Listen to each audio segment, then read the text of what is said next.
श्रमण संघीय महामंत्री पूज्य गुरुदेव श्री सौभाग्य मुनि जी महाराज साहब, युग पुरुष उपाध्याय भगवान श्री प्रवीण जी महाराज साहब, माम जीवन निर्मात्री श्रमणी श्रोमणी सदगुरुवर्या डॉक्टर श्री रवि रश्मि जी महाराज साहब के पावन चरण कमलों में वंदन नमस्कार करने के पश्चात उपस्थित भव्य आत्माओं, इंसान सोया हुआ है। यही कारण है कि उसकी कोई ही धर्म आराधना, उसकी की ही प्रार्थना, उसके किए हुए दान पुण्य, उसके किए हुए शुभ कार्य उसकी यात्रा को मंजिल पर नहीं लेके जा रहे हैं। जो चेतना जाग जाती है उनके द्वारा की हुई धर्म आराधना उनको यात्रा पर, उनकी यात्रा मंजिल पर पहुंच जाती है। धर्म आराधना करते हो, पाठ करते हो, पूजा करते हो, मंदिर में जाते हो, दान करते हो, लेकिन फिर भी वो फलित नहीं हो रहा, क्योंकि आप वो सब सोए हुए करते हो। सोए हुआ व्यक्ति जो भी करता है वो कहीं नहीं पहुंचता, वही का वही रहता है, कहीं नहीं पहुंचता। जो व्यक्ति सोया हुआ है नींद में, वो जब सोता है तो उसके बाद नींद में वो देखता है कि वो राजा बन गया, वो मंत्री बन गया, वो कहीं सैर सपाटे करने गया, लेकिन जैसे ही आंख खुली तो वो पाता है कि वह तो वहीं का वहीं, बस वही स्थिति है।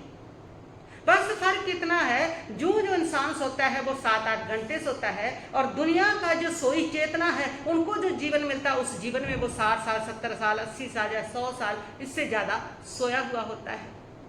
और जब उसकी ये यात्रा समाप्त होती है ना, जैसे ये 60-70 साल का जीवन पूरा होता है और तब वो मौत के मुंह में पहुंचता है, तब वो पाता है कि वह तो वही था, कहीं भी नहीं पहुंचा, खाली हाथ ही आया, फिर खाली हाथ ही चले जाना है। इंसान सोया हुआ है। जैसे सोए हुआ व्यक्ति अपने सपने में वह राजा बनता है या मंत्री बनता है, बहुत कुछ पाता है, लेकिन जब आंख खुलती है तो देखता है उसी टूटी खाट पर पड़ा हुआ है। वही स्थिति इस सोई हुई चेतना की जीवन के साथ होती है। सोई हुई चेतना का जीवन बिल्कुल वैसा होता है कि वह इस 60-70 साल के सपने में इन सारी वस्तुओं को अपने साथ जोड़ता है, लगता है ये पाना, ये बनना है, लेकिन जैसे जीवन समाप्त होता है तो वह पाता है कि वह तो वही का वही है, अकेला आया, खाली हाथ आया और खाली हाथ ही जा रहा है। जिसको अपना समझा था उसमें कुछ उसके साथ नहीं और कोई उसका अपना नहीं है। और सोई हुई चेतना जितनी भी धर्म आराधना करती है, पूजा करती है, पाठ करती है, जो भी करती है, वह उतनी प्रभावकारी नहीं होती है। क्यों? क्योंकि वो सोई हुई कार्य है। आप सोए हुए हैं, सोए हुए में मंदिर बजाया है, नींद में आप सपने में आपने पाठ माला कर लिया, तो उसका क्या प्रभाव है? इसी प्रकार जब तक आपकी चेतना सोई हुई है, आप जो भी धर्म आराधना कर रहे हो वो धर्म आराधना आपको मंजिल तक नहीं लेके जा रही। इसलिए सारे ग्रंथों में, सारे धर्मों में परमात्मा प्रभु महावीर ने एक चीज को महत्व दिया है, और वो महत्व है आपका आत्म जागरण हो, आपकी नींद खुले, जो सोई हुई चेतना है वो जागे। जब तक आत्म जागरण नहीं होता तब तक आपकी आध्यात्मिक यात्रा प्रारंभ भी नहीं होती। चाहे आप कितने आध्यात्मिक की क्रिया कांड करो, चाहे कितनी आप पूजा करो, पाठ करो, माला करो, साधना करो, तपस्या करो, धुनी रमाओ, जो मर्जी करो, जब तक चेतना जागृत नहीं होती, जो सोई हुई है, तब तक वो सारे का सारा व्यर्थ है। वो कुछ भी आपके लिए मार्ग नहीं खोलता है। इसलिए आत्म जागरण का होना जरूरी है, चेतना का, सोई चेतना का जागना जरूरी है। और जो सोई हुई चेतना जाग जाती है ना, वो बहुत सौभाग्यशाली होती है। ज्यादातर इस संसार में जो आत्माएं हैं, चेतनाएं, वो सोई हुई हैं। इसीलिए तो वो संसार को अपना समझती है, लड़ाई झगड़ा करती है, इच्छा आकांक्षाओं के पीछे दौड़ती है। जागी हुई चेतनाएं बहुत कम होती हैं और वो बड़ी सौभाग्यशाली होती हैं, बड़ी पुण्यवान होती है, जिनकी चेतना जाग चुकी होती है, जिनकी आत्मा जाग चुकी होती है, जिनका आत्म जागरण हो चुका होता है। कौन होते हैं, कैसे होती है, कैसे उनके लक्षण होते हैं, कैसे पता चलेगा कि ये जागी हुई चेतना है और ये सोई हुई चेतना है? कैसे आप अपने आप को देख सकते हो कि ये जागी हुई चेतना है या मैं सोई हुई चेतना हूं? उसके लक्षण होते हैं। जागी हुई चेतना के अंदर कुछ बदलाव आते हैं, कुछ परिवर्तन आते हैं, कुछ लक्षण आते हैं। उससे पता चलता है कि ये मेरी चेतना जाग चुकी है या वो चेतना जागी हुई है। उसके लक्षण मैं ऐसे 7 लक्षण बताऊंगी आपको, जिसमें आप देख सकते हो कि आपकी चेतना जागी हुई है या आपकी चेतना सोई हुई है। किसकी चेतना जागी है, किसकी चेतना सोई है, वो उन लक्षणों से आप पता कर सकते हो। और अगर आपकी चेतना अभी भी सोई हुई है तो आप उन लक्षणों को बदलाव ला करके, उसमें परिवर्तन ला करके आप अपनी चेतना को जगा सकते हो। आप एक सोए हुए नहीं, आप एक जागृत आत्मा बन सकते हो, आत्म जागरण को प्राप्त कर सकते हो। तो मैं आपको बता रही हूँ 7 बदलाव आते हैं आत्म जागरण के बाद। कौन से बदलाव होते हैं जागी हुई आत्माओं में, सोई हुई आत्मा कैसी होती है। सबसे पहला जो इसका संकेत है, सबसे पहली जो लक्षण है वो ये होता है कि जो सोई हुई चेतना होती है वो अपनी गलती नहीं मानती, और जो जागी हुई चेतना होती है, जागी हुई आत्मा होती है, वे अपनी गलती को देख लेती है। सबसे पहला बड़ा बदलाव होता है। एक सोई हुई चेतना वाले व्यक्ति को आप कहोगे कि तुम गलत हो, वे कहेगा मैंने गलती नहीं की है, उल्टा आपकी 10 गलतियां आपको गिनाने लगेगा। वो प्रतीक है कि ये सोई हुई चेतना है। और जो जागी हुई चेतना है उसको तुम कहोगे तुम यहाँ पर गलत हो, तो वो अपनी गलती देखने लगता है, उसकी आत्मा स्वीकार करती है, वे कहता है हाँ मैं गलत हूँ लेकिन सॉरी आगे से मैं ऐसा नहीं करूँगा। वो जागी हुई चेतना होती है। क्या अंतर होता है इनमें आप समझेंगे कि एक सोई हुई चेतना है, उसको किसी ने बुरा कहा, अपशब्द कहा या उसका अपमान किया, उसको गुस्सा आया और वह गुस्से में बार बार ये सोचता है उसने मेरे साथ ऐसा क्यों किया, उसने मेरे साथ ऐसा क्यों किया, उसने मेरे साथ ऐसा क्यों किया। ये सोई हुई चेतना है। अगर किसी ने आपके साथ बुरा किया और बार बार आप यही सोचते क्यों किया क्यों किया, तो ये सोई हुई चेतना है। क्यों किए का उत्तर आपके पास भी है। क्यों किया में आप देख सकते हो आपकी गलती कहां पर है। अगर इस जन्म की गलती नहीं, किसी जन्म की गलती हो सकती है, किसी जन्म का कर्म उदय हो सकता है। सोई हुई चेतना के पास ये सवाल होता है उसने क्यों किया। जागी हुई चेतना के पास ये सवाल नहीं हुआ करता, उसके पास वो दर्शन हुआ करता है, वो दृष्टि हुआ करती है, जिससे वो देखती है कि ये कहीं ना कहीं भूत में, भविष्य कहीं ना कहीं अतीत में या वर्तमान में मेरी गलती है जिसका ये परिणाम आया है। वो उस गलती को देख लेती है। बस यही अंतर है। जागी हुई चेतना को अगर आपने अपशब्द कहा, आपने उसका अपमान किया, तो वो यही सोचती है कि उसने जो किया वो अपनी जगह पर ठीक है, लेकिन मुझे क्रोध क्यों आया। वे अपनी गलती को देखती है, मुझे क्रोध क्यों आया, वो जो कर रहा है वो अपनी जगह पर सही है। ये जागी हुई चेतना के लक्षण हुआ करते हैं। वो अपने उस आए हुए क्रोध को, अपने उस आई हुई चिंता को, अपने उस आई हुई शिकायत को, दुख को, दर्द को देखते हैं कि तुझे क्यों आया। उसने जो किया वो अपनी जगह पर सही है, उसने अपने कर्म के अनुसार किया, उसने अपनी आत्म स्थिति के अनुसार किया, उसने अपनी सोच के अनुसार किया, लेकिन तुम क्यों दुखी हुए, मैं दुखी क्यों हूं, वो इसको देख पाती है जागी चेतना। जागी चेतना अपनी गलती को देखती है, ये उसका लक्षण है।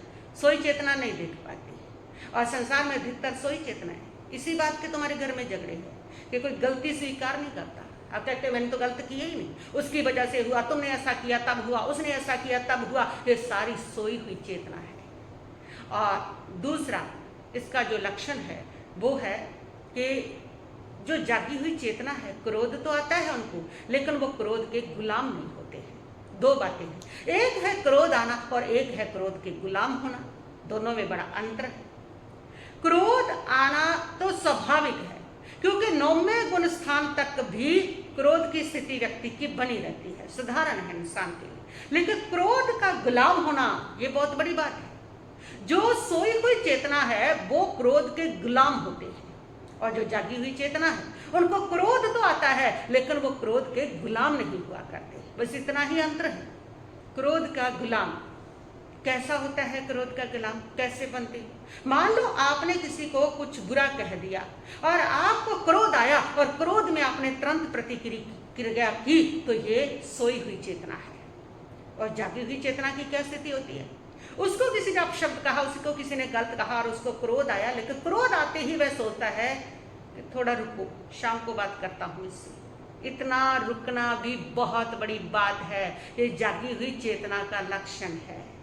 अगर उसको क्रोध आया और वो ये सोचता है कोई बात नहीं, शाम को बैठ करके बात करते हैं, या वो ये सोचने लगता है कि पहले सोच लूं कि जो बोल रहा हूं वो सही भी है या नहीं, कहीं ऐसा ना हो मुझे पछताना पड़ जाए, इतना समय भी अगर वो रुक गया, इतना समय भी थम गया, इतना भी उसके अंदर सोच आ गई, तो वो जागी हुई चेतना है। सोई हुई चेतना तुरंत प्रतिक्रिया, एक पल भी नहीं रुकती है। इधर किसी ने बात कही, इधर ज्वालामुखी फूटा, एक पल के लिए नहीं सोचना, बेहोश होती है, विवेक नहीं होता है, होश नहीं होता है, तो वो सोई हुई चेतना। जागी हुई चेतना, वह जागी हुई चेतना थोड़ा थमती है, थोड़ा रुकती है, थोड़ा चिंतन करती है, कोई बात नहीं, थोड़ा रुकती है। ये रुकना वो उस गुलामी को तोड़ता है। गुलाम हो जाता है जो व्यक्ति रुक नहीं पाता, तुरंत क्रिया करता है, वो क्रोध का गुलाम होता है। और जो व्यक्ति थम जाता है, रुक जाता है, वो क्रोध का गुलाम नहीं होता, क्रोध उसका गुलाम हो जाया करता है। तो ये उसका दूसरा लक्षण होता है। देख ले अपने भीतर कौन से लक्षण। तीसरा जो लक्षण है आत्म जागरण सोई हुई चेतना वाले लोगों का, तीसरा लक्षण है कि ऐसे जो लोग हैं वह पुरानी बातों को भूलने लगते हैं। जो जागी हुई चेतना होती है, जो सोई हुई चेतना होती है, वो पुरानी बातों को नहीं भूलते। वो 20 साल पहले की बात को भी याद रखते हैं, 50 साल पहले की बात को भी याद रखते हैं। 20 साल पहले उनकी सास ने उनको जो कहा, बहू ने, उसको आज भी याद है, उसने मेरे को ये तकलीफ दी, ये सोई हुई चेतना है। 20 साल पहले आपको कठोर शब्द कहा किसी ने, आज भी याद है। 20 साल पहले आपका बाप से झगड़ा हुआ, बाप ने आपको मारा पीटा बचपन में, वो आज भी शिकायत है। किसी ने धोखा दिया, उसका आज भी गिला है। यानी कि वो पुरानी बातों को भूलते नहीं, पुरानी बातों को संभाल करके रखते हैं, वो सोई हुई चेतना होती है। जिनको पुरानी बातें आज भी याद है, आज भी दुख दे रही है, आज भी उसकी तकलीफ है, आज भी शिकायत है, वो सारी सोई हुई चेतना है। और जागी हुई चेतना पुरानी बातों को भूल जाती है, वह पुरानी बातों को याद नहीं रखती। जागी हुई चेतना समझती है कि इस पत्थर को उठा के करना है क्या, क्या है मुझे, जो मुझे ही दुख दे। जैसे मान लो आपके ऊपर किसी ने पत्थर फेंका, वो आपके पास पहुंचा, आपने उस पत्थर को उठा करके अपनी जेब में डाल लिया, 10 साल तक उसको उठा के फिर रहे हैं, क्या उसका कोई लाभ हुआ? स्वाय उसका वजन उठाने के, परेशानी सहने के, उस पत्थर का कोई लाभ नहीं है। इसी प्रकार है, अगर किसी ने आपको दुख दिया, तकलीफ दी, कठोर शब्द कहे और आप उठा के सालों साल फिर रहे हैं, तो सिर्फ आप उसका बोझ ढो रहे हो, उसका दुख ढो रहे हो, लेकिन उसका कोई भी लाभ नहीं, बल्कि उल्टा नुकसान होता है। और जागी हुई चेतना इस बात को समझ लेती है कि ये किसी का दिया हुआ दुख, किसी का दिया हुआ धोखा, किसी का दिया हुआ अपमान, उस पत्थर के बोझ को मैं क्यों उठा करके रखूं। वो इस पत्थर के बोझ को उठाना बंद कर देती है। वो जागी हुई चेतना होती है। वे क्षमा कर देती है, वे भूल जाती है जो था वो मेरे कर्म का था, वो उसको कोई गिला नहीं रहता, कोई शिकवा नहीं, कोई शिकायत नहीं, वो जागी हुई चेतना होती है। और चौथी बात है कि जो जागी हुई चेतना होती है उनका लक्षण होता है उनको अकेले रहना बहुत अच्छा लगता है, अकेले बैठना, एकांत में बैठना। और जो सोई हुई चेतना है वो अकेले रहने से घबराती है। संसार में अधिकतर चेतना सोई हुई है, इसीलिए तो वो अकेले नहीं रह सकते। उनको रहने के लिए परिवार चाहिए, फिर उनको समाज चाहिए, फिर उनको देश चाहिए, राष्ट्र चाहिए, कुनबा चाहिए, एक पूरा समुदाय चाहिए, उसमें वो अपने आप को सुरक्षित फील करते हैं। वो अकेले रहने से डरते हैं। क्यों अकेले रहने से भय क्यों है? क्योंकि जैसे आप अकेले होते हो ना, तो आपका मन आपके सामने आ जाता है। आपका मन वो सारी चिंताएं आपके सामने लाके खड़ा कर देता है, सारे भय आपके सामने लाके खड़ा कर देता है। वो मन सारे दुख आपके सामने ला करके खड़ा कर देता है, सारे गड्ढे आपके सामने लाके खड़ा कर देता है। वो आपको भयभीत करता है। इसलिए इंसान अकेला नहीं रहता है, उसका मन उसके सामने आता है। इसलिए जब भी कभी आप घर में अकेले होते हो ना, जो सोई हुई चेतना होती है वो अकेले नहीं बैठ सकती। जब भी अकेले है वो जा तो टीवी चलाएगी, जा फिर गेम खेलेगी, जा फिर मोबाइल पे किसी से बात करेगी, लेकिन अकेले नहीं बैठ सकती। और जो जागी हुई चेतना है वो उसको अकेले रहने में आनंद आता है, वो शांति से अकेला रहता है। जब वो अकेले बैठता है, बिल्कुल नितांत अकेला, ना कोई मोबाइल, ना कोई टीवी, ना किसी से बात, बस सिर्फ अकेले बैठना, अपने आप के साथ रहना, अपने आप को देखना, अपने विचारों को देखना, अपने मन को देखना, अपनी शांति को फील करना, ये जागी हुई चेतना के लक्षण हुआ करते हैं। और पांचवी बात है जागी हुई चेतना की कि चीजें वही होती हैं लेकिन उसमें बदलाव आ जाता है। चीजें वही रहती हैं, लेकिन उसमें उसके प्रति लगाव कम हो जाता है, लगाव नहीं रहता। जो सोई हुई चेतना है उसको सारी चीजों के प्रति गहरा लगाव होता है। हाय मेरी जमीन, हाय मेरे बच्चे, हाय मेरा परिवार, हाय मेरा देश, हाय मेरा सम्मान, उसको उतना मेरापन होता है, लगाव होता है। लेकिन जब चेतना जाग जाती है, परिवार भी उसके लिए वही होता है, समाज देश भी वही होता है, जमीन जायदाद पैसा भी वही होता है, सारा सामान घर भी वही होता है, लेकिन उसके अंदर वो मेरा मेरा की भावना नहीं होती। वह समझता है ये सब मिला है मुझे, 60-70 साल के लिए मिला है, उपयोग करने के लिए मिला है, लेकिन मेरा नहीं। वो समझता है किराएदार हूं, किराए की तरह से रहने पर आया हूं, लेकिन मेरा नहीं। और जो सोई हुई चेतना है उस सबको मेरा समझती है और सारा दुख मेरे से पैदा होता है। इसलिए सोई हुई चेतना दुखी होती है, जागी हुई चेतना को दुख नहीं होता।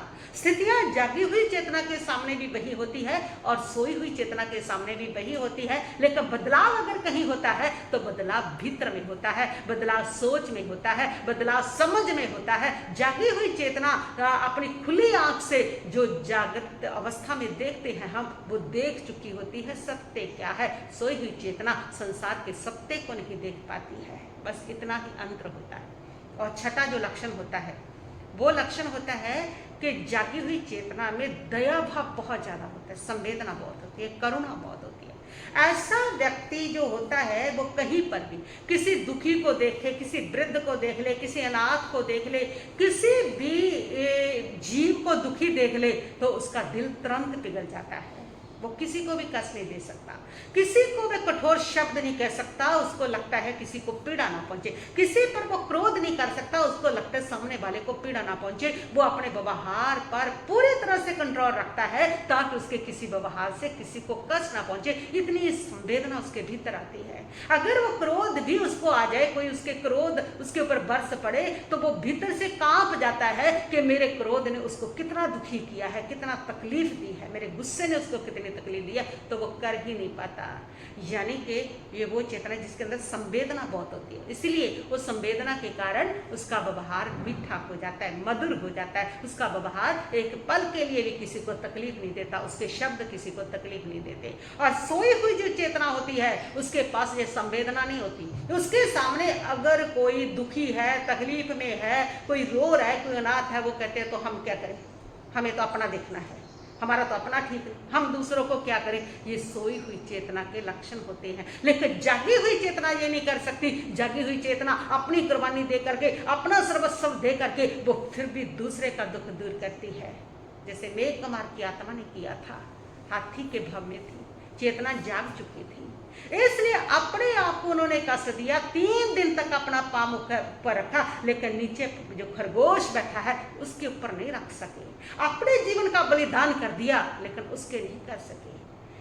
शांतिनाथ भगवान का पूरा भाव मेघनाथ राजा कबूतर के लिए अपने शरीर का बलिदान दे दिया, लेकिन उसको तकलीफ नहीं देख सके। राम के जीवन को उठा करके देख लीजिए, राम ने अपना सेक्रीफाइस किया, अपना बलिदान दे दिया, अपना राज्य छोड़ दिया, सब कुछ छोड़ा, लेकिन दूसरों को, परिवार को, किसी को भी, माँ कैकेयी को, भरत को, किसी को तकलीफ नहीं दे सके। तो ये जागी हुई चेतनाएं होती हैं जो दूसरों के सुख के लिए, दूसरों को तकलीफ ना पहुंचे, दूसरों को कष्ट ना पहुंचे, उसके लिए अपना सेक्रीफाइस कर देती हैं, अपने सुख का बलिदान कर देती हैं। वो जागी हुई चेतना होती है। और सातवां लक्षण ये होता है कि जो जागी हुई चेतना है वो सुख और दुख में संतुलन रखती है, उसका संतुलन नहीं बिगड़ता। जो सोई हुई चेतना होता है उसकी सुख दुख में संतुलन बिगड़ जाता है। जो सोई हुई चेतना है, अगर उसके पास सुख आ गया, उसके पास अच्छा धन दौलत आ गई, उसके पास सुख के साधन आ गए, तो वो फूल के कुप्पा हो जाता है। उसको लगता है कि अब मेरे समान तो कोई है नहीं, सब मेरे से छोटे हैं, और उसकी ये स्थिति होती है। और ऐसी सोई हुई चेतना के ऊपर जब दुख आ गया तब वह रो रो करके अपना संतुलन खो देता है। दुख में वह सूख करके सौंठ हो जाता है, रोता चला जाता है। लेकिन जो जागी हुई चेतना है उसके पास अगर सुख भी आता है तो भी वो ये सोचता है कि ये भी सदा रहने वाला नहीं है, और अगर दुख भी आता है तब भी वो ये सोचता है कि ये भी रहने वाला नहीं है। दोनों स्थितियों में वो बिल्कुल सम रहता है, उसके भीतर समता रहती है, सुख में फूलता नहीं और दुख में डोलता नहीं, यानी कि सुख दुख में उसके भीतर संतुलन आता है। और जो उसका सुख दुख संतुलन बिगाड़ देता है वो सोई हुई चेतना होती है। तो ये लक्षण है सोई चेतना के, ये लक्षण है जागी हुई चेतना के। और जब ऐसे सब बदलाव आपके भीतर आने लगे ना, तब समझ लेना आपकी चेतना जाग चुकी है। और जब चेतना जाग जाती है तब समझ लेना आध्यात्मिक यात्रा प्रारंभ होगी है। और जब तक चेतना सोई रहेगी तब तक किया हुआ आपकी सारी अध्यात्म की यात्रा वो मंजिल पर नहीं लेके जाएगी। आप पाओगे सब कुछ करने के बाद क्या वही के वही खड़े हो।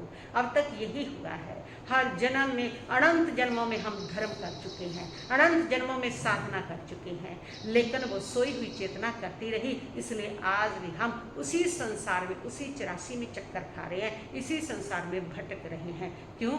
क्योंकि सोई हुई चेतना से कर रहे हैं। सोया हुआ व्यक्ति अपने सपने में चाहे पाठ करे, चाहे मंदिर जाए, चाहे धर्म आराधना करे, जैसे उसके सपने में किया हुआ लाभ नहीं और उठने के बाद वो वही का वही होता है। उसी प्रकार जब तक चेतना सोई है उसमें किया हुआ, सोई हुई चेतना का किया हुआ ये अध्यात्म उसको मंजिल पर नहीं लेके जाता, उसका लाभ नहीं होता। इसलिए आत्म जागरण का महत्व है। आत्म जागरण करें, अपनी आत्मा को जगाएं। सोई चेतना को जगाने के लिए ही आप संकल्पबद्ध हुए, प्रयास करें। और वो सोई चेतना आपकी तभी जगेगी जब ये बदलाव आपके भीतर आएंगे। और ये बदलाव आप प्रयास से भी ला सकते हो कि मुझे अपनी गलती देखनी है, मुझे क्रोध का गुलाम नहीं होना है, मुझे इन चीज़ों के साथ ज़्यादा चिपकना नहीं है, मुझे अपने साथ 5 मिनट 10 मिनट रहना है, अकेले रहना है। 10 मिनट 15 मिनट आप इसका प्रैक्टिस कीजिए, अभ्यास कीजिए। मुझे किसी भी दुखी को देख के उसको इग्नोर नहीं करना है, किसी को दुखी को देख के, और सुख दुख में मुझे समता रखनी है। ये 7 संकल्प अगर आपने अपना लिए आपकी चेतना जाग जाएगी। यही लक्षण होंगे कि आपकी चेतना जागी हुई है। बस इतना ही कहती हुई मैं अपने वक्तव्य को यहीं पर स्थगित करती हूँ। ओम शांति शांति शांति भवतु।